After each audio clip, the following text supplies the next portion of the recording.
प्यारे बच्चों, good morning. आज मैं आपको इस वीडियो के माध्यम से कक्षा 11 के सामान्य हिंदी का पहला अध्याय साखी, जो कबीरदास जी की रचना है,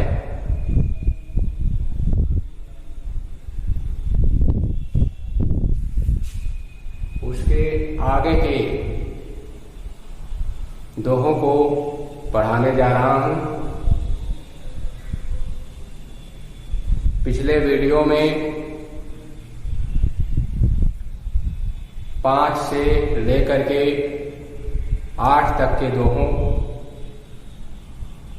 का अर्थ और व्याख्या बताया गया था। आज के इस वीडियो में 9 से लेकर के 13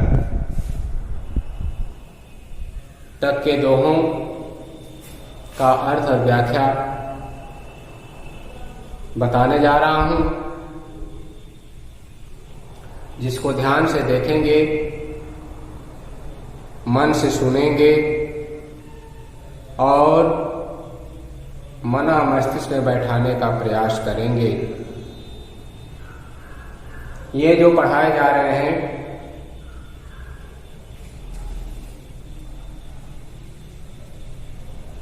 पद, इन सबको आप अपने नोटबुक पर लिखते जाएंगे तो कभी भी जब वह नोटबुक पर लिखा गया होगा तो आप इसको पढ़ सकते हैं। बार बार बताने की आवश्यकता नहीं पड़ेगी। इसलिए इसके लिए आप एक कॉपी बना लीजिए और उस कॉपी पर नोट करते रहें, लिखते रहें। जैसा कि पिछले वीडियो में मैं बताया था कि कबीरदास जी की जो भाषा है वह पंचमेल खिचड़ी है। इनकी भाषाओं में हिंदी के शब्द पाए जाते हैं, भोजपुरी के भी शब्द पाए जाते हैं, उर्दू के भी शब्द पाए जाते हैं। देहाती शब्द बोलचाल की भाषा में जो इस्तेमाल किए जाते हैं, उन शब्दों का भी समावेश इनकी रचनाओं में किया गया होता है। इसलिए इनकी भाषा को पंचमेल खिचड़ी के नाम से जाना जाता है। अब आइए 9वां दोहा है कि लंबा मार्ग दूर घर, लंबा मार्ग दूर घर, बिकट पंथ बहुमार, कहो संतो क्यों पाइए, दुर्लभ हरि दीदार। लंबा मार्ग, मार्ग होता है रास्ता, दूर दूर, बिकट बहुत से, पंथ रास्ते में, बहुमार चोर डकैत या आपके विचार को बदलने वाले या आपको पथ से पथभ्रष्ट करने वाले लोग, जिसको बहुमार कहा गया है। कहो संतो क्यों पाइए, कहो या कहना, संतो संत जनों, क्यों कैसे, पाइए पाएंगे, दुर्लभ हरि दीदार। दुर्लभ मतलब बहुत कठिन, दुर्लभ में बहुत कठिन, हरि परमेश्वर, दीदार में होता है मिलना। आइए स्पष्ट करते हैं इसको कि लंबा मार्ग दूर घर, बिकट पंथ बहुमार, कहो संतों क्यों पाइए, दुर्लभ हरि दीदार। कबीरदास इस दोहा छंद के माध्यम से संत लोगों से प्रश्न कर रहे हैं, पूछ रहे हैं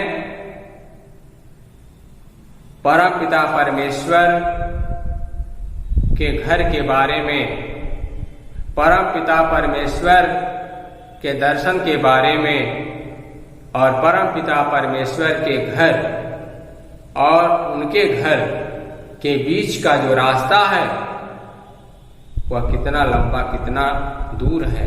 यह सब प्रश्न अपने संत जन या अपने सदगुरु से पूछ रहे हैं। कह रहे कि लंबा मार्ग दूर घर, परम पिता परमेश्वर के घर का मार्ग लंबा है और दूर है। परम पिता परमेश्वर के घर का मार्ग लंबा और बहुत दूर है। विकट पंथ बहुमान, उस रास्ते पर बहुत से पथभ्रष्ट करने वाले लोग हैं। कहो संतों की उपाये, हे संतजनों, परम पिता परमेश्वर का मिलन कैसे होगा, दर्शन कैसे होगा। दुर्लभ हरि दीदार, क्योंकि परम पिता परमेश्वर का मिलन और दर्शन बहुत ही दुर्लभ, बहुत ही कठिन है। इसे एक बात देखिए इसको। लंबा मार्ग दूर घर, विकट पंथ बहुमान, अकहो संतों क्यों पाइए, दुर्लभ हरि दीदार। कबीरदास जी कह रहे हैं कि परम पिता परमेश्वर के घर का मार्ग दूर और बहुत लंबा है। उस रास्ते में पथभ्रष्ट करने वाले बहुत से लोग हैं। इसलिए हे संतजनों, आप ही बताइए कि हम परम पिता परमेश्वर के दर्शन कैसे करेंगे, जबकि परम पिता परमेश्वर का मिलन ही बहुत ही कठिन है, दुर्लभ है। इस दोहे के में अगर स्पष्टीकरण किया जाए तो रस, जैसा कि हर दोहों में है, इनके शांत रस, छंद की बात कहा जाए तो दोहा छंद है, गुण की बात कही जाए तो प्रसाद गुण है,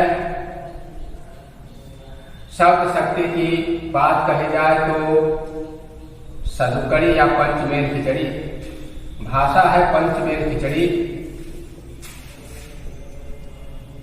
पंचमेल खिचड़ी इनकी भाषा है, सदुकड़ी है भाषा। और शब्द शक्ति की बात कही जाए तो शब्द शक्ति में अभिधा,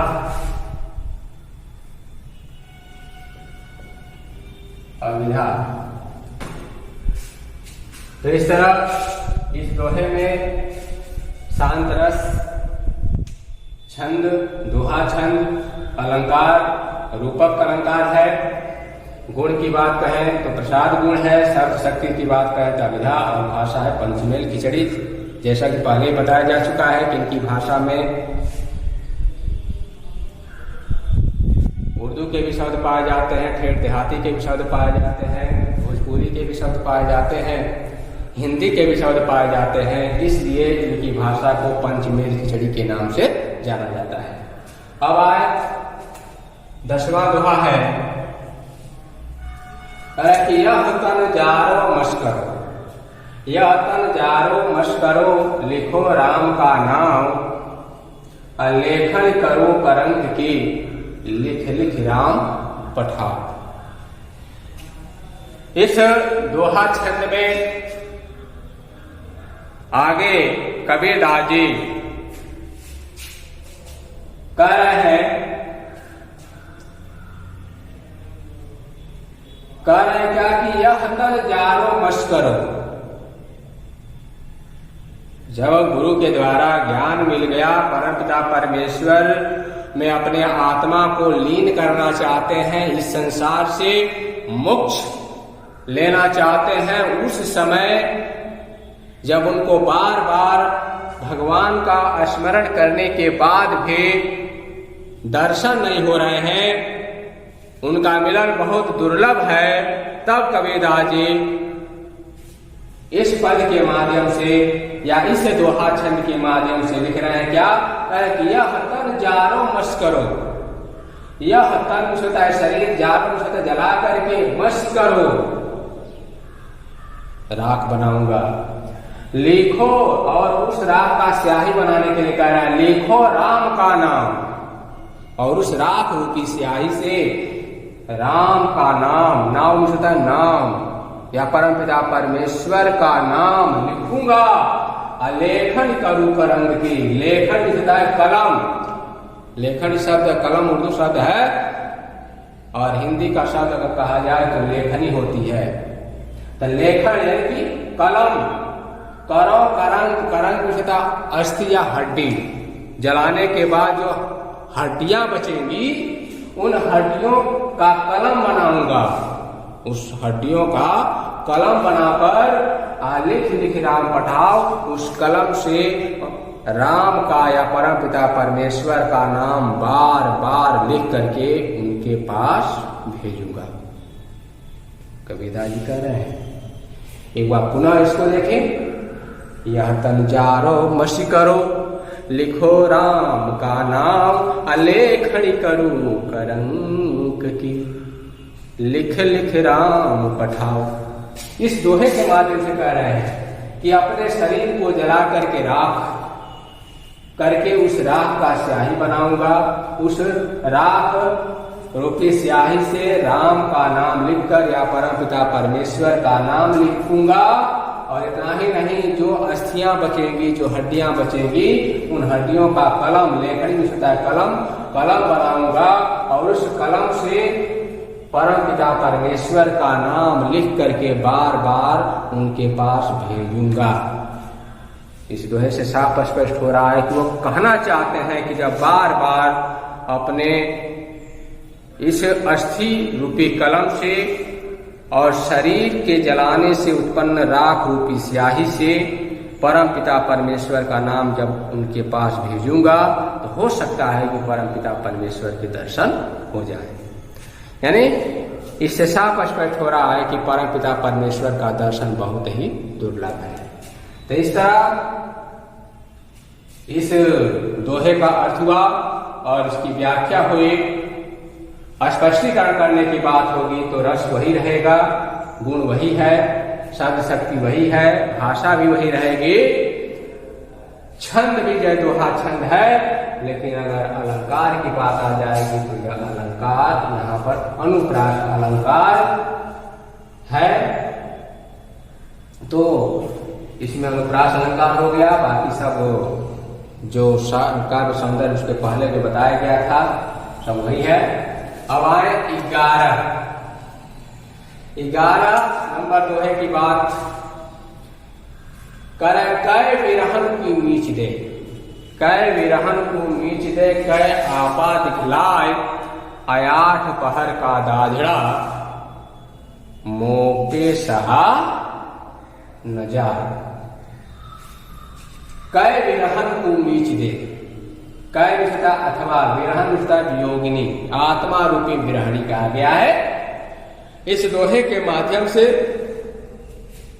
कबीरदास जी अपने आत्मा को स्त्री का रूप दे करके और परमात्मा को प्रीतम का रूप दे करके लिखे हुए हैं, क्योंकि आत्मा स्त्रीलिंग और परमात्मा पुल्लिंग। तो यहाँ आत्मा को स्त्री समझ करके एक विरहणी का रूप दिया है उन्होंने। कह रहा है कै विरहन को मीच दे, कै विरहन को मीच दे, कै आपा दिखलाए। यानी कबीरदास जी कह रहे हैं कि या तो हे परमपिता परमेश्वर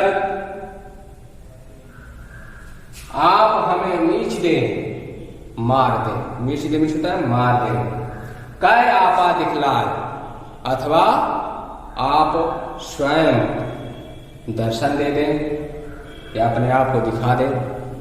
कह रहा कै बिरहन को नीच दे, कै आपा दिखलाए। या तो आप इस आत्मा रूपी वियोगिनी को आप मार दे, या आप इस आत्मा रूपी वियोगिनी को अपना दर्शन दे दे। क्योंकि 8 पहर का दाझड़ा, 8 पहर यानी 8 प्रहर का मतलब होता है एक प्रहर। एक प्रहर में 3 घंटे होते हैं और 8 प्रहर जब आ गया, 8 प्रहर में हो जाएगा 24 घंटे। तो यहां 8 प्रहर की बात कही जा रही है। तो 8 पहर का दाझड़ा, 8 पहर निश्चयता दिन रात, दिन रात मिला करके ही क्या होते हैं 24 घंटे होते हैं। तो 8 पहर का दाझड़ा मोपे सहन जाए। हे हमारे प्रियतम, 8 पहर रात दिन या 24 घंटे वियोग की आग में जलना, दाझड़ा होता है वियोग रूपी आग में जलना, मोपे सहा न जाए, मुझसे सहन नहीं हो रहा है। फिर से देखिए, कै बिरहन को मीच दे, कै आपा दिखलाए, 8 पहर का दाझड़ा मोपे सहा न जाए। कबीर दास जी कह रहे हैं कि उनकी आत्मा रूपी वियोगिनी या गृहिणी कह रही है कि हे मेरे प्रियतम, या तो आप मुझे मार दीजिए या अपना दर्शन मुझे दे दीजिए, क्योंकि 8 पहर यानी रात दिन या 24 घंटे विरह की आग में जलना मुझसे सहा नहीं जा रहा है। तो ये 11 का हुआ। इसमें भी अनुप्रास अलंकार है और बाकी काव्य सौंदर्य जो ऊपर बताया गया है वही सब इसमें भी है। केवल अलंकार अनुप्रास अलंकार हो गया। उसके बाद 12 नंबर जो दोहा है इसको देखें। कबीर रेख सिंदूर की, कबीर रेख सिंदूर की काजल दिया न जाए, नैन रमैया रवि रहा दूजा कह समर। कबीर दास जी कह रहे हैं जैसे इस संसार में रह करके उन लोगों को संबोधित करते हुए कह रहे हैं जो लोग अपने मन को चारों तरफ लगाने का कार्य करते हैं, मन को चारों तरफ दौड़ाने का कार्य करते हैं, मन को अनेक प्रकार के आराध्य देवताओं में बसाने का प्रयास करते हैं, तो इस दोहे के माध्यम से कबीर दास जी कह रहे हैं कि हमारा जो मन है वह एक ही है और उसे एक जगह केंद्रित करेंगे, और जब केंद्रित करेंगे एक जगह तभी जाकर के हमारा मन एकाग्रचित होगा और हमें परमेश्वर के दर्शन हो सकते हैं और इस संसार से मुक्ति मिल सकती है। तो कबीर दास जी कह रहे हैं कि कबीर रेख सिंदूर की काजल दिया न जाए। रेख होता है रेखा, या जिसको कह सकते हैं स्त्रियों की जो मांग, जो अपना बाल बनाती हैं, बाल बनाने के बाद जो बीच में एक रेखा जैसा बना डालती हैं बाल को, जिसमें वो सिंदूर को लगाने का काम करती हैं, उन स्त्रियों को कहा गया है जो शादीशुदा है। तो कह रहे हैं क्या, जिसका पति है, विधवा के लिए नहीं, जिसका पति है, सौभाग्यशाली स्त्रियों के लिए कहा गया है। तो कबीर रेख सिंदूर की काजल दिया न जाए। कबीर दास जी कह रहे हैं कि जिस प्रकार सौभाग्यवती स्त्रियां अपने मांग में सिंदूर धारण करती हैं, जिस प्रकार सौभाग्यवती या सौभाग्यशाली स्त्रियां या सुहागन स्त्रियां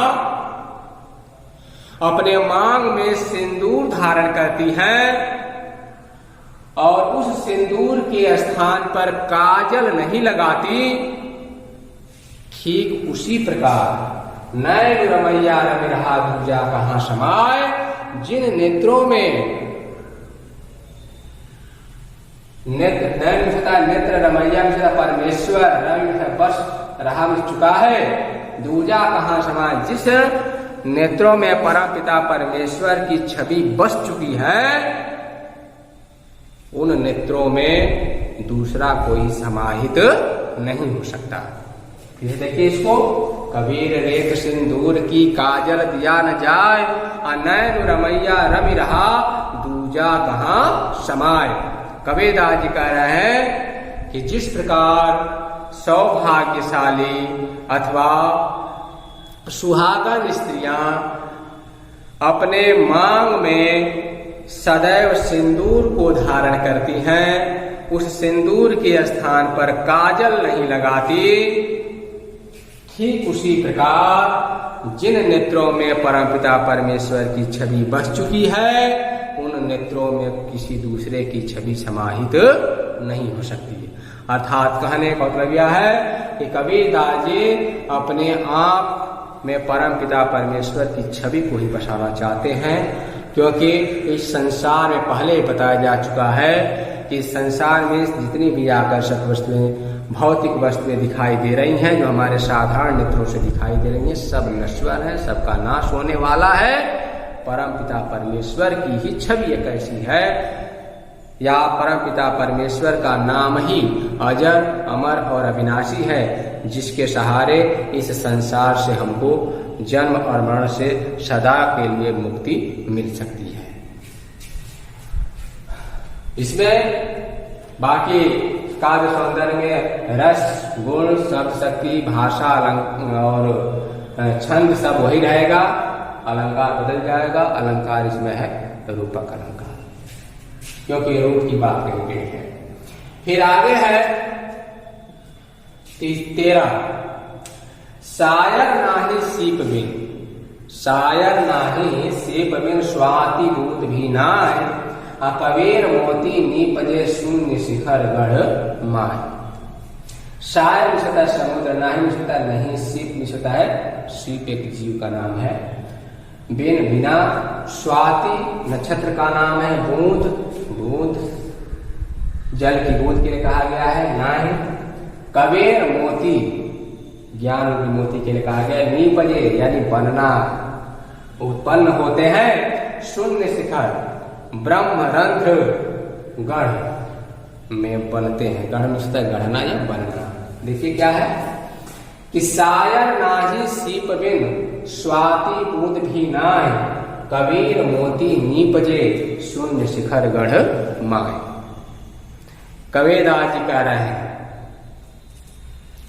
कि ज्ञान रूपी, ज्ञान के बारे में बता रहे, ज्ञान रूपी मोती कैसे बनता है। साधारण मोती की बात कही जाए, साधारण सा मोती जिसको हम धारण करते हैं, उस मोती की बात कही जाए तो कहा जाता है कि एक समुद्र, यानी समुद्र में एक जीव पाया जाता है जिसका नाम सीप होता है, और उस सीप के मुख में स्वाति नक्षत्र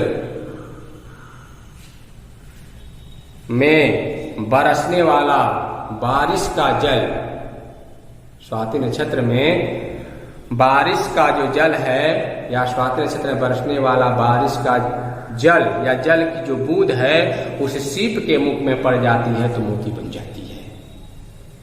ये साधारण मोती की बात बता रहे हैं, लेकिन यहाँ ज्ञान रूपी मोती की बात कही गई है। तो ज्ञान रूपी मोती के लिए कह रहे हैं क्या कि सायर नाही सीप बिन, न तो समुद्र है, न समुद्र में रहने वाला जीव सीप है।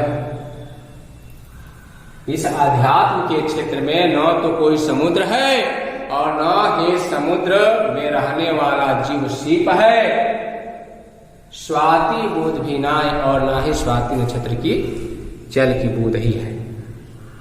लेकिन कबीरदास जी कह रहे हैं कि ब्रह्मरंध्र में, मनः मस्तिष्क में ज्ञान रूपी जो मोती होते हैं, वह अपने आप ही गढ़ जाते हैं और उत्पन्न हो जाते हैं, उत्पन्न होते हैं और गढ़ जाते हैं, बन जाते हैं। फिर से देखिए, सायर नाही सीप बिन स्वाति बूंद भी नाय, कबीर मोती नीपजे शून्य शिखर गरमाई। कबीरदास जी कह रहे हैं कि साधारण यानी वास्तविकता है या वास्तव में तो समुद्र में रहने वाले जीव सीप के मुंह में स्वाति नक्षत्र के जल की बूंद जब पड़ जाती है तो मोती बन जाता है, लेकिन अध्यात्म के क्षेत्र में ना तो समुद्र है, ना समुद्र में रहने वाला जीव सीप है, और ना ही स्वाति नक्षत्र की बूंद ही है। यहां तो कबीरदास जी का ज्ञान रूपी मोती ब्रह्मरंध्र में, मन मस्तिष्क जिसको कह सकते हैं, मन मस्तिष्क या ब्रह्मरंध्र में ज्ञान रूपी मोती अपने आप उत्पन्न होते हैं और गढ़ जाते नहीं, बन जाते हैं। यानी कहने वाला है कि हम जब गुरु के शरण में जब जाते हैं तो ज्ञान रूपी मोती क्या होता है, जो बनता है उसके लिए न तो सीप की आवश्यकता है, न समुद्र की आवश्यकता है, और न ही स्वाति नक्षत्र की बूंद की आवश्यकता है। बस यहाँ केवल गुरु के ज्ञान की आवश्यकता होती है, और हमारे ब्रह्मरंध्र में समुद्र, सीप और स्वाति नक्षत्र की बूंद के न होने पर भी मोती अपने आप, ज्ञान रूपी मोती अपने आप उत्पन्न होते हैं और बन जाते हैं। यहाँ काव्य सौंदर्य की बात कही जाए तो रस वही, गुण वही, छंद भी वही है, शब्द शक्ति और भाषा भी वही रहेगा, लेकिन अलंकार की जब बात कहेंगे तो यहाँ पर अलंकार ही रूपक भी पाया जाएगा। रूपक के साथ साथ रूपका अतिशोक्ति कह सकते हैं, रूपका अतिशोक्ति अलंकार इसमें पाया जाएगा, यानी है, या विभव भी कह सकते हैं। तो इस तरह आज 9 से लेकर के 13 तक के साखी के अंतर्गत लिखे गए जो दोहे थे कबीरदास जी के, उसको हमने आपको पढ़ाया। इसको ध्यान से देखेंगे, पढ़ेंगे एक बार पुनः। हम कह दे रहे हैं कि आप इसको कॉपी में नोट्स कर बना दीजिएगा, लिख दीजिएगा, ताकि जो है फिर बार बार इसको बताने की आवश्यकता न पड़े। यदि आप भूल भी जाते हैं तो आप उसको खोल करके या कॉपी को खोल करके देख सकते हैं, या इस वीडियो को बार बार भी देखा जा सकता है जब आप उसको डाउनलोड कर लेंगे। डाउनलोड करके रख लेंगे तो बार बार इस वीडियो को भी देखा जा सकता है। बस आज के इस वीडियो में इतना ही। अब आगे का जो नेक्स्ट जो दोहे हैं आगे के, उसको अगले वीडियो में पढ़ाया जाएगा।